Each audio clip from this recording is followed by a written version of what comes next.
नमस्कार, मैं हूं मृत्युंजय कुमार झा और हमारा खास शो बाजार आज और कल में आपका स्वागत है।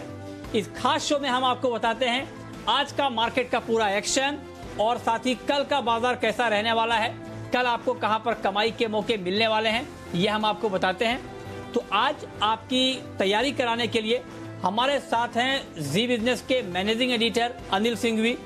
हमारे साथ एक खास मेहमान हैं HDFC सिक्योरिटीज के वीके शर्मा साहब, और साथ ही मेरी पूरी टीम तैयार है, तैनात है आपको अलग अलग खबर, अलग अलग रिसर्च बताने के लिए। आशीष से हम जानेंगे आज का मार्केट का पूरा एक्शन। देवांशी हमें बताएंगी कि डॉक्टर रेड्डीज में तेजी की वजह क्या है, और कुशल से जानेंगे क्यों ऑप्टिकल फाइबर बिजनेस फोकस में है।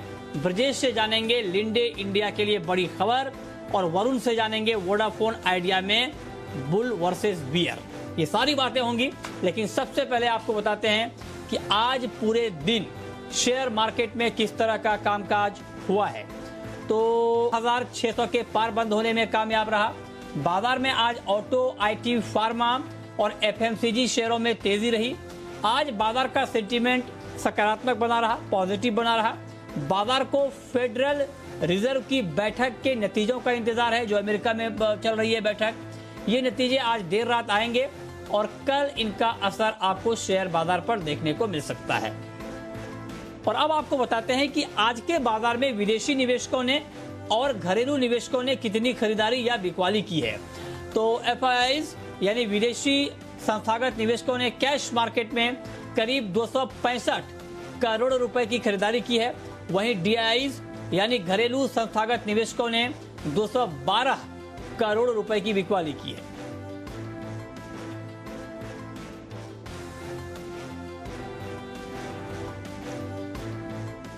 अब रुक करते हैं आज के बाजार पर एडिटर स्टेक का, और हमारे साथ जी बिजनेस के मैनेजिंग एडिटर अनिल सिंघवी जुड़ चुके हैं। सर, बहुत बहुत स्वागत है आपका। मेरा आपसे पहला सवाल ये होगा कि वीकली एक्सपायरी से ठीक एक दिन पहले बाजार में जोरदार तेजी रही। आज के ट्रिगर क्या थे और ये मजबूती कहां से मिली? भारतीय बाजारों के लिए एक और बेहतरीन मजबूती भरा सेशन आज देखने को मिला। दुनिया भर के बाजारों की मजबूती के चलते एक अच्छी शुरुआत के संकेत तो थे और हुई भी, लेकिन उसके बाद दिन भर बाजार बेहद सीमित दायरे में कारोबार करता हुआ दिखा, और एक बार की तो अच्छा खासा करेक्शन भी, हल्की बिकवाली भी बैंकिंग शेयरों में और बैंक निफ्टी में देखने को मिली। दिन के दौरान एक बार लाल निशान में फिसलने के बाद बैंक निफ्टी ने फिर से जोर लगाया, और बैंक निफ्टी की रिकवरी आखिरी 1.5 घंटे में जो आई वो बाजार में जोश भरती हुई दिखी। निफ्टी तो दिन भर से मजबूत था और एक भी बार दिन के दौरान निफ्टी 11,500 के नीचे गया नहीं, और फाइनली दिन के उच्चतम स्तरों की तरफ जाकर बाजार बंद होने में कामयाब रहे। 11,600 के पार निफ्टी की क्लोजिंग बेहद मजबूत कही जाएगी एक्सपायरी के ठीक एक दिन पहले, और साथ ही बैंक निफ्टी की क्लोजिंग 22,550 के ऊपर लंबे समय बाद देखने को मिली। तो क्लोजिंग बेसिस पर दोनों ही निफ्टी और बैंक निफ्टी मजबूती के साथ बंद हुए। खरीदारी का रुझान कैश मार्केट के स्टॉक्स में भी बरकरार रहा, चौतरफा खरीदारी रही, और अच्छी बात यह कि अब इस तेजी में कई सारे सेक्टर्स ऐसे हैं जो अपना योगदान दे रहे हैं। बैंक्स तो भागी, फार्मा शेयर आज के स्टार परफॉर्मर रहे, और सेकंड हाफ में IT शेयरों में भी अच्छी खरीदारी होती नजर आई। तो एक के बाद अब एक अलग अलग सेक्टर्स में खरीदारी का रुझान आता दिख रहा है, और सुबह से ऑटो शेयर बड़ी रफ्तार में थे। तो ढेर सारे स्टॉक्स ऐसे हैं जो निफ्टी को सपोर्ट देने को तैयार है, और बैंक निफ्टी जब तक थोड़ा कमजोर होता है, ICICI बैंक और HDFC बैंक जैसे दिग्गजों ने बैंक निफ्टी को भी आज सहारा देकर उठा लिया। तो ओवरऑल एक और बेहतरीन और बहुत ही मजबूत ट्रेडिंग सेशन आज देखने को मिला है। तो ये आज के बाजार पर एडिटर स्टेक आपने सुना कि जो मार्केट में हलचल हमने देखी उससे क्या संकेत मिल रहे हैं। लेकिन अब आपको हम ये बताने जा रहे हैं कि जो आज का कारोबार रहा उसमें कौन कौन से ऐसे सेक्टर रहे जिसने पार्टिसिपेट किया, और उसमें खबरें क्या रहीं, और ये डिटेल बताने के लिए, समझाने के लिए हमारे सहयोगी आशीष चतुर्वेदी इस वक्त हमारे साथ जुड़े हैं। बताइए आशीष। देखिए, मिले जुले ग्लोबल संकेतों के चलते बाजार में एक फ्लैट ओपनिंग देखने को मिली। हालांकि आखिरी 1.5 घंटे में अगर आप देखें तो बाजार में शार्प रिकवरी देखने को मिली। निफ्टी बैंक में काफ़ी अच्छा मूव था, 22,500 के ऊपर जो है निफ्टी बैंक ने क्लोजिंग दी। 11,600 के आसपास जो है निफ्टी की क्लोजिंग है। और एक्शन देखें तो सबसे ज़्यादा वो स्टॉक्स में देखने को मिला जो हमने आपको जी बिजनेस पर बताए थे। सबसे पहले देखिए रामको सीमेंट्स, वागले जी ने स्टॉक आपको बताया था। दिन के दौरान शानदार 5 से 6% तक की मूव्स इस स्टॉक में देखने को मिले। आईओएल केमिकल, सिमी भौमिक ने आपको ये स्टॉक बताया। Bajaj auto, Rakesh Kunal, chart corners में स्टॉक कवर किया गया था। और एमएनएम जो कि आपको अविनाश जी ने बताया, यहाँ पर भी दिन के दौरान बढ़िया खरीदारी देखने को मिली। सेक्टर स्पेसिफिक एक्शन की अगर आप बात करें तो रियल एस्टेट स्टॉक्स में आज भरपूर एक्शन था। DLF, prestige estates, Kolte Patil, Oberoi realty, सभी स्टॉक्स में खरीदारी का रुझान देखने को मिला। सिर्फ एक फार्मा स्टॉक्स आप देखिए, यहाँ पर भी लगातार जो मोमेंटम है वो बरकरार देखने को मिल रहा है। लगातार जो अच्छी खबरें उसका एक असर है। ऑरबिंदो फार्मा, डॉक्टर रेड्डीज, यहाँ पर जो कोरोना वैक्सीन की जो खबरें आ रही हैं इसका एक असर देखने को मिला। जेबी केमिकल्स, नतीजों के दूसरे दिन लगातार तेजी देखने को मिली। और आईओएल केमिकल्स के बारे में तो मैंने आपको बता ही दिया है। ऑटो स्टॉक्स में देखिए आज फिर से रफ्तार देखने को मिली। Force motors, Tata motors, DVR, गजब का मूव इस स्टॉक में देखने को मिला। एमएनएम, बजाज ऑटो, यहाँ पर खरीदारी का रुझान था। और हाई बीटा एनबीएफसी नेम्स में आप देखिए एल&टी फाइनेंस, जीआईसी हाउसिंग, चोला इन्वेस्टमेंट्स और एलआईसी हाउसिंग में भी खरीदारी का रुझान देखने को मिला। सिर्फ एकमात्र पीएसयू बैंकिंग स्टॉक्स को अगर आप देखें तो पिछले 3 दिन से पूरे बाजार को अंडर परफॉर्म कर रहे हैं और यहाँ पर काफ़ी ज़्यादा गिरावट देखने को मिली। ऊपरी स्तरों से अगर आप देखें तो Indian bank, state bank of India, bank of Baroda और कनारा बैंक हल्की गिरावट के साथ बंद हुए।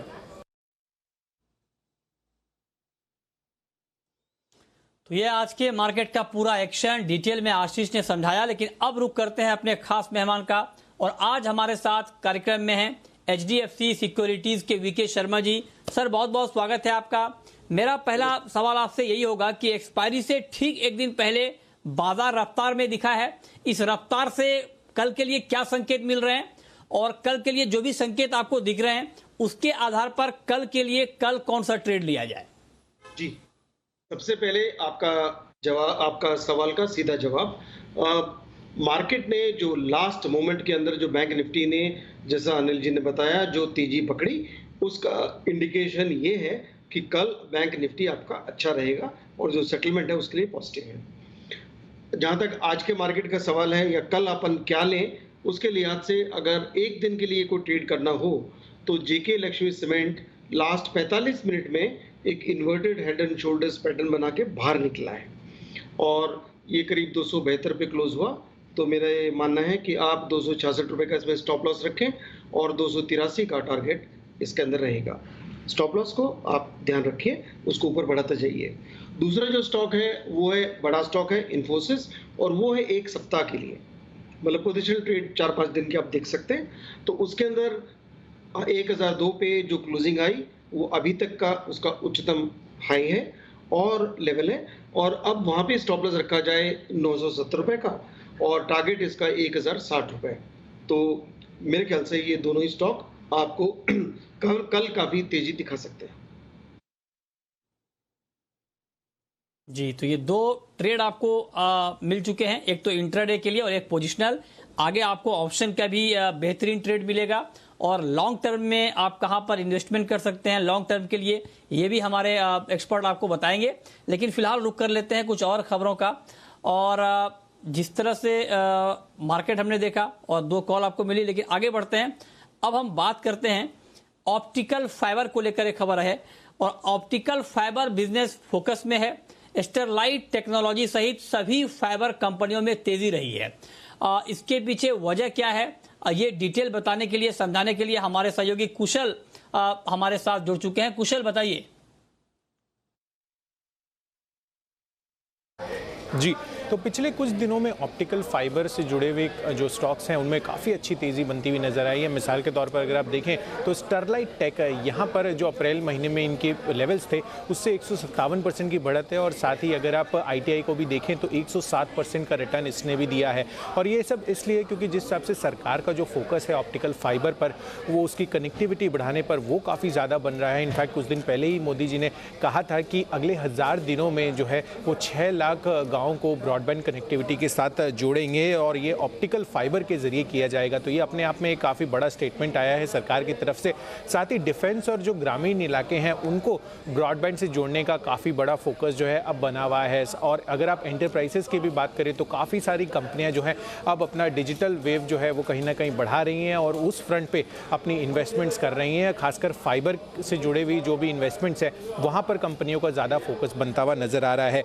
अगर आप स्टरलाइट टेक को देखें तो उन्होंने कल देर शाम मार्केट में एक और न्यूज़ भी आई थी कि इन्होंने भारती एयरटेल में 10 सर्कल्स पे जो है अपने फाइबर ऑप्टिकल नेटवर्क लगाने का ऑर्डर जीत लिया है। तो वो अपने आप में सिग्निफिकेंट रहा है। साथ ही मिडिल ईस्ट और यूरोप पे अब कंपनी का अपने एक्सपेंशन का फोकस है और इसके अलावा इनकी 10,300 करोड़ से ज़्यादा की ऑर्डर बुक है और मार्केट कैप अगर आप देखें तो करीब 6500 करोड़ रुपए का कंपनी का है। तो यानी कि जो ऑर्डर बुक है वो काफ़ी सिग्निफिकेंटली हाई है। आईटीआई के लिए भी सिमिलर स्टोरी टर्न आउट होती हुई दिख रही है। सेना से करीब 7800 करोड़ रुपए के ऑर्डर मिलते हुए नजर आए हैं इनको। और साथ ही अगर आप देखें तो जो ऑर्डर है सेना से जो मिला है वो इनके मार्केट कैप का करीब 65% हिस्सा है। तो ये भी एक बहुत बड़ी अचीवमेंट जो है आईटीआई ने हाल फिलहाल के दिनों में अचीव की है। तो ये सिग्निफिकेंस जो है अगर आप देखें तो ऑप्टिकल कारोबार का जो आउटलुक है वो काफ़ी बेहतर लग रहा है।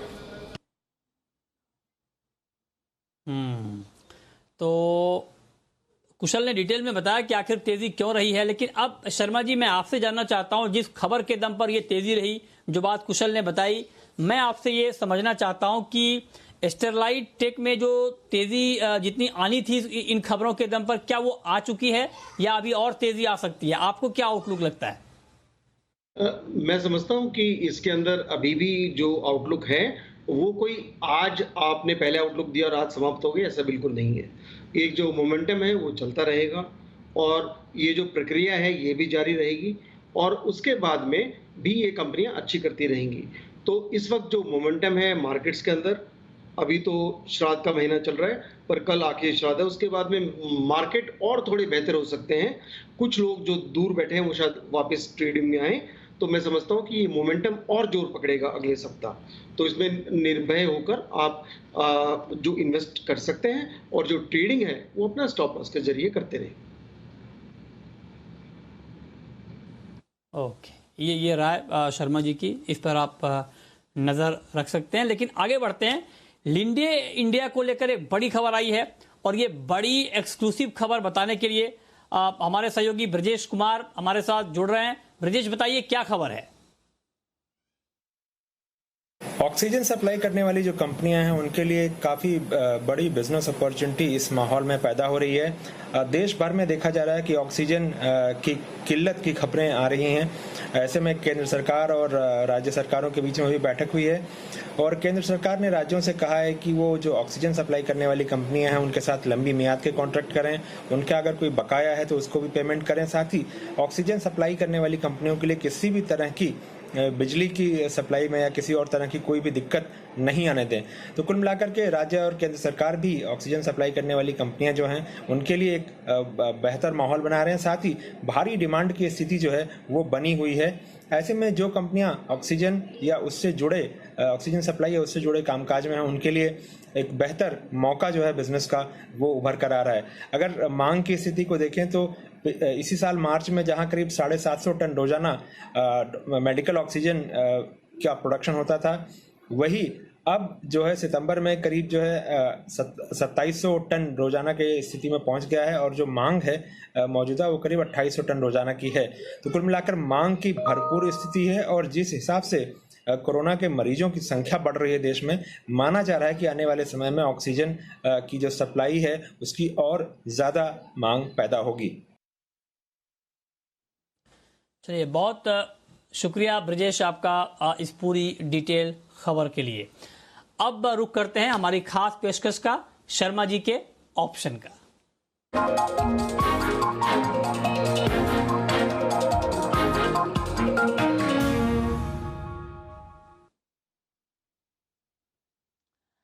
सर बताएं, कल का कारोबार ऑप्शन ट्रेड के लिहाज से कैसा रहेगा?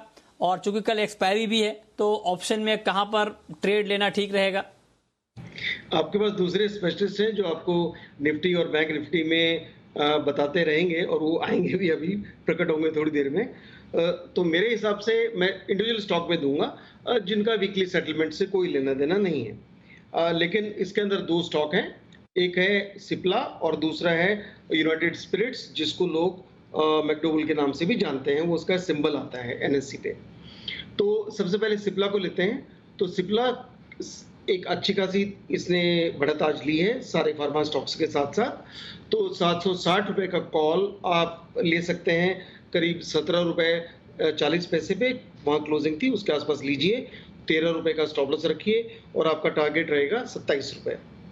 और ये जो ऑप्शन है ऑब्वियसली एक सीजन टिकट है पूरे सितंबर महीने तक का, जो 24 तारीख को एक्सपायर होगा।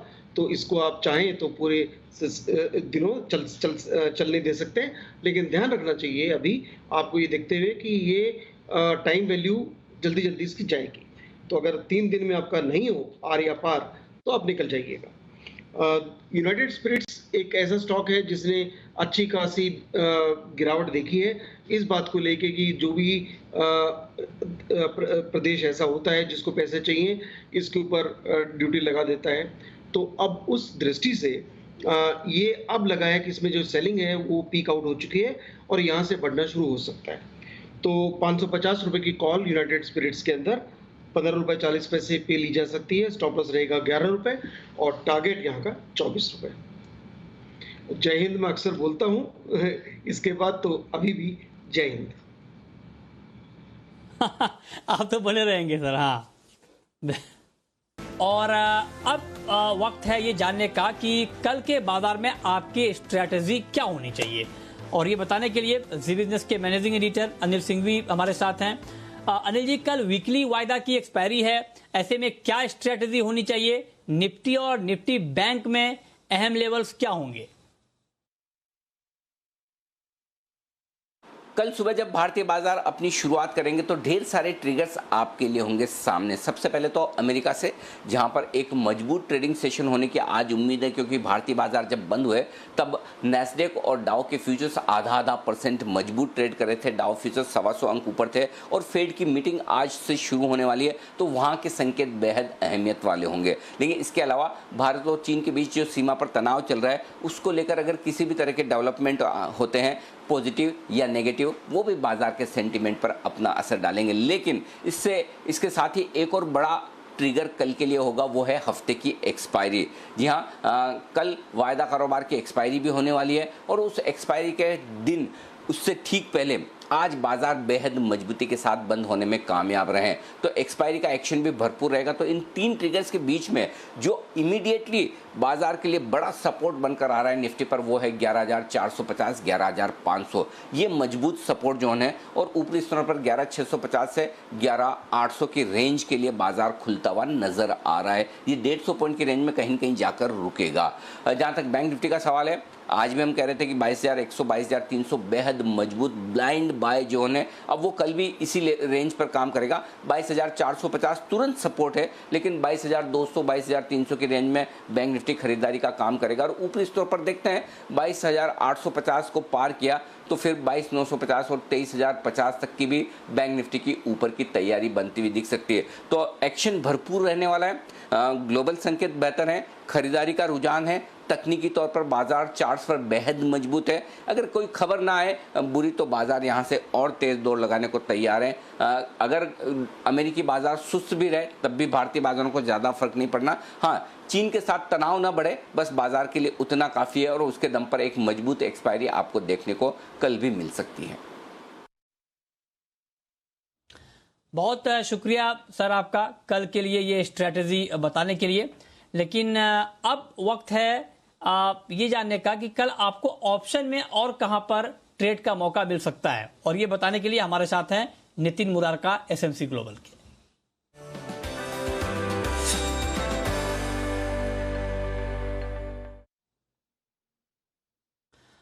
नितिन जी बताएं सर, कल ऑप्शन में कहां पर ट्रेड लिया जाए आपके हिसाब से?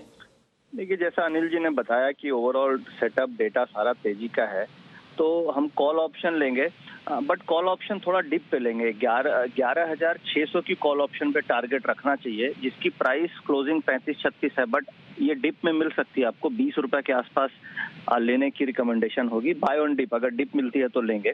और इसमें 5 रुपए का स्टॉप लॉस रखेंगे और टारगेट इसका 50 से 60 रुपए का रखेंगे, यानी कि निफ्टी में फिर से बढ़त आ सकती है और 11,650 660 की तरफ जा सकती है। तो बाय ऑन डिप करेंगे, 11,600 की कॉल ऑप्शन लेंगे। और अगर स्टॉक में ट्रेड करना है तो बैंकिंग से ही HDFC बैंक पे फोकस करना चाहिए और इसका स्टॉप लॉस होगा 1,080 का। और मुझे लग रहा है कि 1110 1115 यानी 20 से 25 रुपए की तेजी HDFC बैंक में आ सकती है।